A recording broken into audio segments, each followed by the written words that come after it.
ես Ամերիկա մոլ չեմ եղել, բայց ես ազատություն եմ միշտ սիրել։ Կոնվերը դա, այսպես ասեմ, ամերիկյան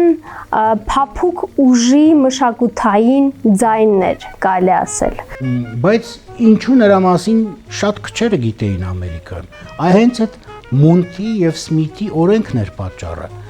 որովհետեւ նրա հսկայական եւ հրաշալի աշխատանքը հասնում էր միայն արտասահման։ Մեր սերունդը դարձավ այն սերունդը, որը այդ գուփ այդ կիսախավարի այդ սենյակից պատը ծակեց, այս օթանցքը բացեց։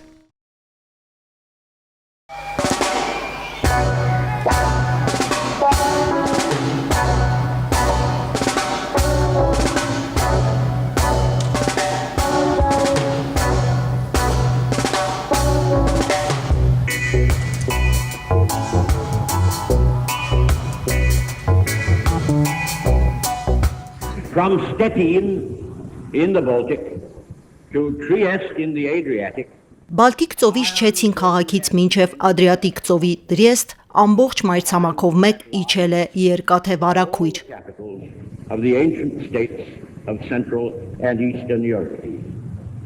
Սա Մեծ Բրիտանիայի նախկին վարչապետ Ուինստոն Չերչիլի 1946 թվականին ամերիկյան մի փոքրիկ քաղաքում Ֆուլթոնում արտասանած ելույթից է, որը սկզբնավորեց պատմական մի դարաշրջանի ու ավելի ուշ անվանվեց Սառը պատերազմ։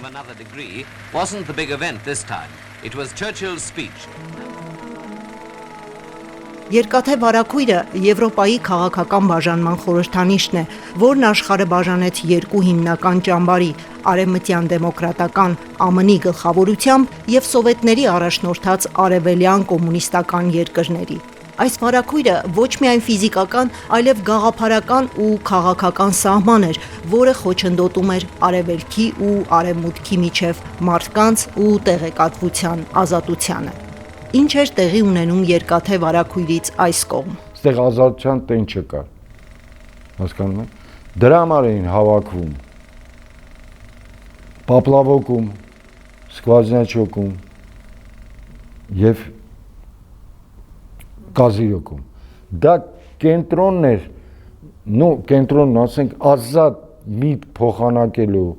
ընդեր լինում, բայց ընդհանրապես այդ մթնոլորտը ազատ մտածելու, ազատ արտահայտվելու կար։ Իսկ իմ մոտ դա կապնված էր եղել եւ ֆիլմերի հետ ամերիկյան, եւ երաժշտության հետ, եւ գրականության հետ։ Այդ բոլորը ես Ամերիկա մոլ չեմ եղել, բայց ես ազատություն եմ միշտ սիրել։ Խորհրդային քաղաքացին մշտական վերահսկողության տակ էր։ Կոմունիստական կուսակցությունը նրա փոխարեն որոշում էր գրեթե ամեն ինչ, տնտեսությունից մինչև արվեստ եւ նույնիսկ քաղաքացու անձնական կյանքը։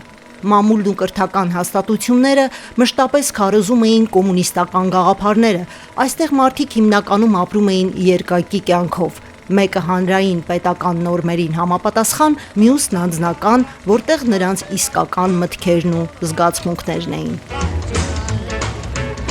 Երկաթե վարակույրը ճեղքելու յուրաքանչյուր հնարավորություն նրանց համար փոքրիկ, բայց եւ կարևոր հաղթանակ էր։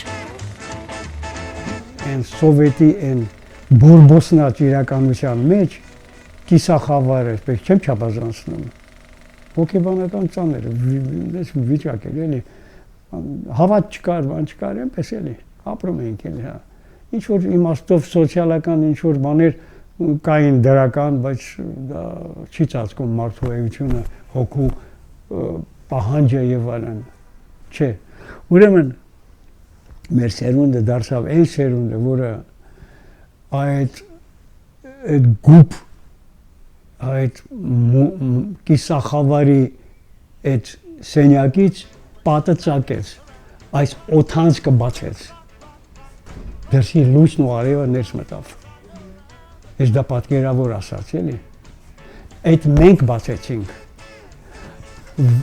Ոմանք, ասենք, ձեռքով, մի կերպ, ոմանք քացով, խփելով բացեցինք։ 50-ականների կեսերին համատարած ինֆորմացիոն դատարկության պայմաններում խորհրդային երիտասարդության համար չափազանց կարևոր էր ամերիկացի ջազային մեկնաբան Ուիլիս Քանովերի «Ջազի ժամը» հաղորդաշարը, որը շուրջ 40 տարի եթերում էր, դառնալով յուրօրինակ մի դպրոց ջազային երաժիշտների ու ջազի սիրահարների համար։ Կոնովերը դա, այսպես ասեմ, ամերիկյան փափուկ ուժի մշակութային ձայնն էր, կարելի ասել, ով փորձում էր խորհրդային միությունների եւ այսպես ասած երրորդ կարգի երկրների հասարակության վրա ազդել մշակույթի միջոցով։ Կոնվերը երբեք օրինակ քաղաքական բաց քարոզ չէր անում, երբեք չէր խոսում ոչ քաղաքականության մասին, ոչ որևէ գաղափարախոսության մասին,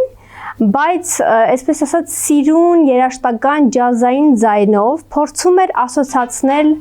եւ հանրությանը ներկայացնել, որ ջազի ազատությունը դա ամերիկյան ազատությունն է։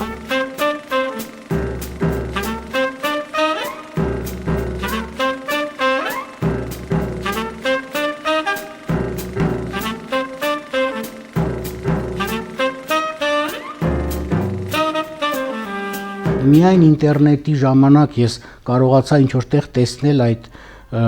լեգենդար պապիկի ուրեմն կերպարը, դեմքը։ Ճիշտ այնպիսին էր, ինչպիսին ես պատկերացնում էի, շատ զարմանալի է։ Նա ինձ համար մի հսկայական համալսարան էր, այդ մարդը ջազի մեծագույն գիտակ էր։ Բայց ինչու նրա մասին շատ քչերը գիտեին Ամերիկայում։ Այ հենց այդ Մոնտի եւ Սմիթի օրենքն էր պատճառը, որովհետև նրա հսկայական եւ հրաշալի աշխատանքը հասնում էր միայն արտասահման։ Սառը պատերազմի տարիներին խորհրդային ու ամերիկյան պրոպագանդան երկուստեք ուղղված էր իրենց գաղափարների տարածմանն ու մրցակցին թուլացնելուն։ Նրանց մոտեցումներն իրարամերժ էին։ Ի տարբերություն խորհրդային դոգմատիկ կենտրոնացած ու վերահսկողական քարոզչության, ԱՄՆ-ի քարոզչությունն ավելի բազմազան էր, այն կարևորում էր ազատ մամուլի ու անկախ ընկերությունների գոյությունը։ Ազատության ու գրավիչ կենսակերպի ցուցադրումը ֆիլմերի, երաժշտության, հեռուստառադիոշոուների միջոցով այն ավելի արդյունավետ էր, քան կոշտ քարոզչությունը։ 40-ականների երկրորդ կեսին Ամերիկայում ստեղծվում է ազգային անվտանգության խորհուրդ, որի, այսպես ասած, նպատակն է ուսումնասիրել արվեստային միջմշակութային փոխհարաբերությունները անվտանգության տեսանկյունից եւ ազդել մշակույթի միջոցով, այսպես ասած, խորհրդային միության վրա։ Եվ հենց այս կոնտեքստում ձևավորվեց Ամերիկայի ռադիո ալիքը, որի շրջանակներում նաև երկժամանոց ամերիկյան երաժշտության ծրագիրը։ Առաջին ժամը դա Ամերիկայի դասական, այսպես ասած, երաժշտությունն էր հնչում եւ երկրորդ ժամը ջազի ժամն էր։ Քանի որ պարզ է, խորհրդային միությունում չկային ջազային ոչ ֆակուլտետներ, ոչ առավել եւս դպրոց կամ ինստիտուտ, հետեւաբար դա ռադիոյի արգելված ալիքի շնորհիվ էր տեղի ունենում։ ԱՄՆ հայր հիմնադիրները մեծ նշանակություն են տվել ազատ մամուլին։ Նրանք համոզված էին, որ միայն ազատ մամուլը կօգնի երկրի զարգացմանը։ Օրենսդիրներն մտահոգված էին, թե ինչպես Ամերիկայի դրական կերպարը ներկայացնել Եվրոպային եւ ողջ աշխարհին։ Հանրային ռադիոյի գործադիր տնօրեն Արմեն Քոլոյանն ավելի քան 3 տասնամյակ աշխատել է Ազատություն ռադիոկայանում։ Նա պատմում է ամերիկյան քարոզչության առանձնահատկությունների մասին։ Ազատ մամուլը Ամերիկայի իսկապես համարվում է Ամերիկայի բրենդը։ Մտածում էին օրենսդիրները, որ պետք է Ամերիկայի դրական կերպարը ներկայացնել եվրոպական հանրությանը եւ այն աշխարհին, որը արդեն ուրվագծվում էր որպես երկաթե վարագույրով անջատված, երբեմնի դաշնակից պատերազմում։ Այն ժամանակ կար պատերազմի տեղեկատվության գրասենյակ։ Այդ գրասենյակն էր տնօրինում բոլոր այդ քարոզչական թեմաները։ Կոնգրեսական Կարլ Մունտը եւ հետագայում նրան միացել էր սենատոր Ալեքսանդր Սմիթը մշակել են նախագիծ, որը այդպես էլ հետագայում դառնալով օրենք անվանել են Մունտի եւ Սմիթի նախագիծ։ Այդ նախագիծը 48 թվականին նախագահ Հարի Թրումենի ստորագրմամբ մտել է ուժի մեջ։ Այդ նախագիծը ենթադրել է ուրեմն քարոզ, դրական իմաստով քարոզ, մշակութային, ստեղծագործական, գիտական, կրթական, տարատեսակ ծրագրերի միջոցով այդ ուրեմն ամերիկյան ինֆորմացիան դրսի աշխարհին հասցնելու ուրեմն հրամայականներ։ Դրան զուգահեռ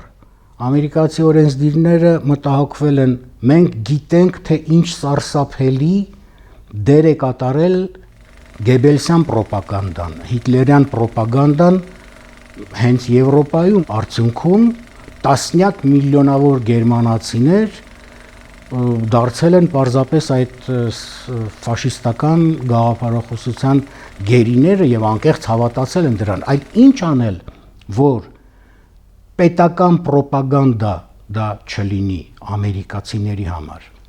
Եվ այդ վտանգը կանխելու նպատակով նրանք Մունտի ու Սմիթի օրենքը լրամշակել են, որոշակի խմբագրումներ են մտցրել, որ այդ պրոպագանդայի տարածումը ԱՄՆ-ում սահմանափակվի, չլինի, որ դա չդառնա պարզ ասած շարքային ամերիկացու ուղեղի լվացում։ Հաջորդ թիվ։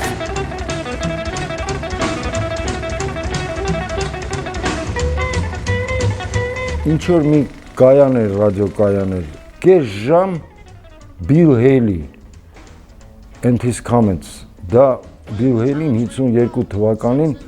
առաջի ռոքնռոլները ներկայացնողը բեմին եղել է Bill Haley-ին։